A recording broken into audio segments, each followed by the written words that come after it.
हमरा भूल जैनी गे केकरा रंग लगैबै गे। हमरा भूल जैनी गे केकरा रंग लगैबै गे। छोड़ी चली जैनी अपन ससुराल। हमरा भूल जैनी गे केकरा रंग लगैबै गे।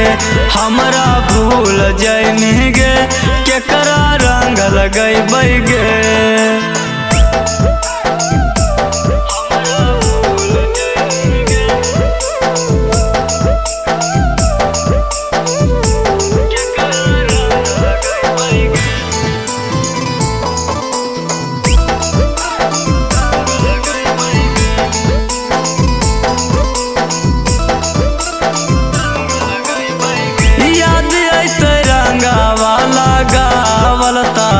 केकरा के मिस करबै ना। याद अइतै रंगवाला गावलता केकरा के मिस करबै ना। तोरा पिया तो रंग पिचकारी। हमरा भूल जैनी गे केकरा रंग लगैबै गे। हमरा भूल जैनी गे केकरा रंग लगैबै गे।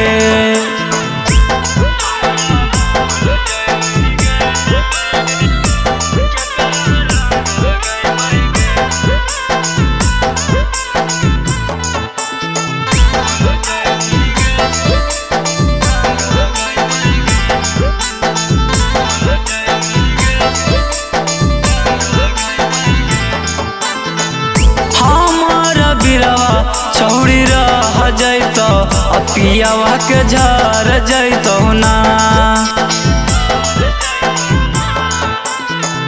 हमारा बिरवा छौड़ी रह जैतो पियावा के झर जैतो ना। कार्तिक पीरिस गेलो छौड़ी रूठ। हमरा भूल जैनी गे केकरा रंग लगैबै गे। हमरा भूल जैनी गे केकरा रंग लगैबै गे।